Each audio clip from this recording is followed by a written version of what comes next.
Some truths don't announce themselves. They don't arrive with a warning. They slip into your life quietly, and once they do, nothing fits the same way again. I didn't go looking for this one. I wasn't suspicious. I wasn't trying to uncover anything. I found out by accident. And the problem with accidents like this is that once they happen, you're no longer innocent. I've replayed that day more times than I can count. Not because it was dramatic, but because it was painfully ordinary. A normal afternoon, a normal conversation, a normal task I had done dozens of times before. That's what makes it worse. At the time, my brother had been married for a few years. They had a child, a little boy everyone in the family adored. He had my brother's last name. My brother's eyes, people said. My brother's smile. Family gatherings revolved around him. Birthdays, holidays, photos framed on walls. No one questioned anything. Why would we? The discovery didn't come through a confession, or a fight, or a dramatic revelation. It came through paperwork. I was helping my brother with something practical. One of those boring adult tasks you don't think twice about. Forms, documents, medical information. He trusted me. At one point, I noticed something that didn't make sense. A detail small enough that most people would ignore it. But it stayed with me. Later that night, curiosity got the better of me. Not suspicion, just confusion. I checked again, and that's when I saw it clearly. The dates didn't align. The information contradicted itself. At first, I thought I must be misunderstanding this. I'm not a doctor. I'm not a geneticist. So I did what anyone would do when faced with something that feels impossible. I checked again and again. I wish I could say there was denial or shock, but the first thing I felt was fear. Because once your mind connects certain dots, you can't unsee the picture they form. Slowly, painfully, the conclusion became unavoidable. My brother was not the biological father of his own child. I remember sitting there, staring at the screen, feeling like the room had tilted slightly. Not enough for things to fall, just enough that you know balance is gone. I didn't tell anyone. Not that night, not the next day. I convinced myself I needed to be careful, responsible, that this wasn't information to handle impulsively. But the truth was simpler. I was scared. Scared of what this meant. Scared of what I was now responsible for. Because knowing something like this isn't passive. Puts you in the middle of a story you never asked to be part of. I started watching them differently. My brother with his son. The way he lifted him onto his shoulders. The way he bragged about him to friends. The child adored him. And my brother adored that child with a devotion so pure it made me feel sick. Every laugh, every dad, every moment of pride. All of it was real, and all of it was built on something that wasn't. I thought about the mother, about what she knew, about what she might be hiding, about whether this was a secret or a truth she herself had buried. I thought about confronting her. I thought about confronting him. I thought about pretending I'd never seen anything at all. But there was no version of this that didn't end with something breaking. And that's when I realized this wasn't just a secret. It was a decision waiting to be made. Once you know something like that, you don't just carry it, it starts to carry you. I became careful with my words. with my reactions, with my face. Every family gathering turned into a quiet performance. I watched myself laugh at the right moments, nod at the right comments, pretend I wasn't holding something sharp behind my back. My brother talked about his son constantly, about how fast he was growing, about who he resembled, about how proud he felt. And every time, something inside me tightened. I kept asking myself the same question. Does he know? Because that question changes everything. If he didn't know, then I was sitting on a truth that could tear his life in half. And in either case, I didn't belong there. I started paying attention to details I'd never cared about before. The way the mother avoided certain topics. The way she corrected people too quickly when they mentioned similarities. The way my brother never talked about the birth. Not really. I replayed memories, searching for signs I might have missed. Moments that, at the time, felt ordinary, but now looked edited. Still, I had no proof beyond what I had seen on paper. No confession, no confirmation. Just a truth that made sense whether I wanted it to or not. There were days I convinced myself to speak. I rehearsed the conversation in my head. Not dramatic, not accusatory, just honest.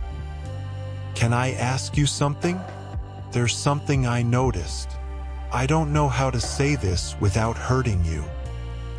Every version ended the same way, with him looking at me like I had just destroyed something sacred. Because even if the truth is real, it still feels like betrayal when it comes from someone you trust. The questions that would follow, the consequences no one could undo. If I told him and he didn't know, his marriage might end. His relationship with his child might fracture. His sense of self might collapse.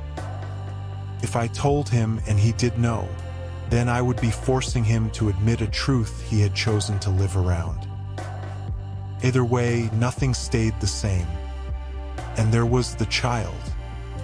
That was the part one couldn't escape. A child who called my brother Dad, who ran to him with open arms, who felt safe in a love that didn't care about biology. Whatever the truth was, that bond was real. And I kept asking myself, who am I to be the one who breaks it? People like to say that the truth always comes out, that secrets rot from the inside. But that's not always how it works. Some secrets don't rot. They fossilize. They become part of the structure. Time passed. Months turned into years. Nothing exploded. Nothing surfaced. From the outside, everything worked. The family looked happy, stable, whole. And the longer I stayed silent, the harder it became to imagine speaking. Because now, telling wouldn't just be revealing the truth. It would be confessing how long I'd known. Because now, telling wouldn't just be revealing the truth. It would be confessing how long I'd known. How long I'd watched. How long I'd stayed quiet. Silence had become its own kind of loyalty. Not to honesty, but to the life that had been built since. Sometimes, late at night, I still wonder if I made the right choice.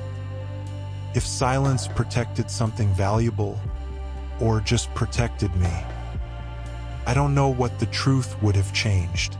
I only know what it would have destroyed, and I live with that. Because once you're given a truth like this, there's no clean way to carry it.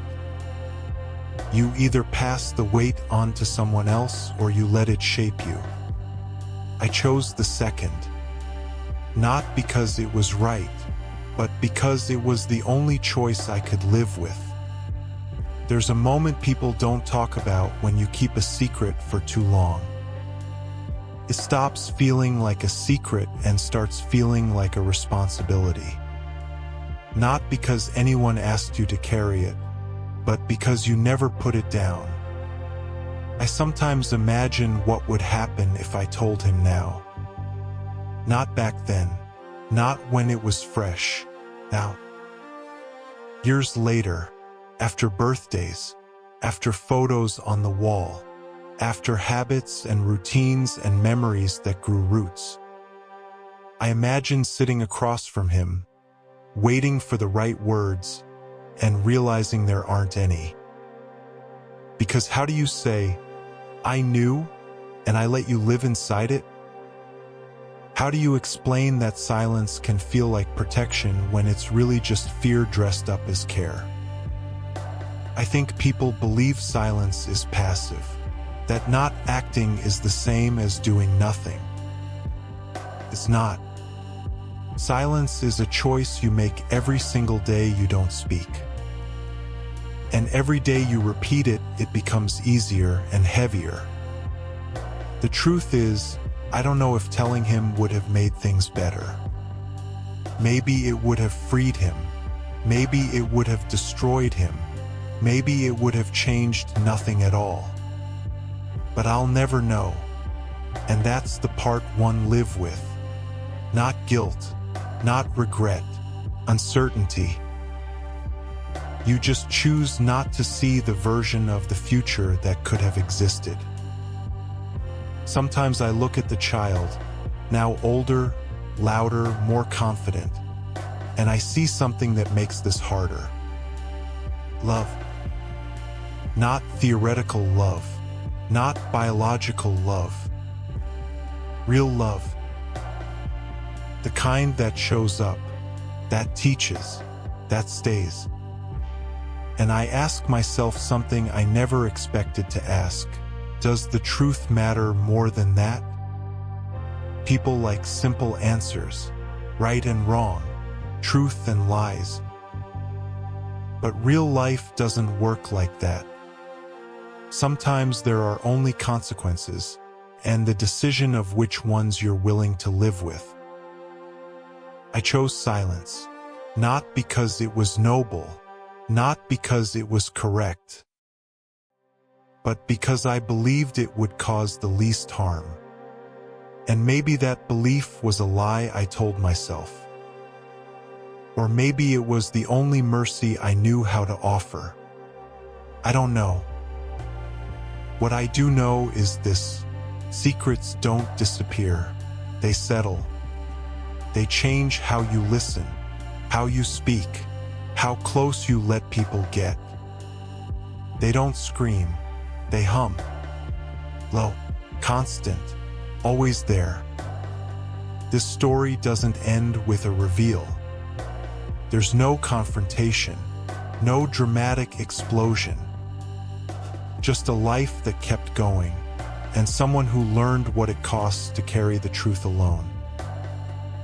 If you've ever held something back because telling it felt like it would break everything, if you've ever chosen peace over honesty without knowing which one was real, then you understand. Some confessions aren't about what we did. They're about what we didn't, and the weight of that choice can last a lifetime.